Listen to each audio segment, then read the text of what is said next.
மாதம் பாவ மன்னிப்புக்குரிய மாதம். ரசூலுல்லாஹி ஸல்லல்லாஹு அலைஹி வஸல்லம் அவர்கள் கூறினார்கள், ரமலானுடைய மாதம் என்பது பாவ மன்னிப்புக்குரிய மாதம்.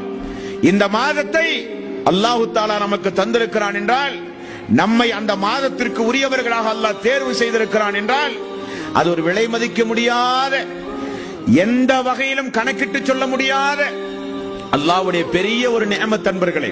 ஆகவே அதிகம் அதிகம் தௌபா செய்யுங்கள், பிரார்த்தனை செய்யுங்கள்.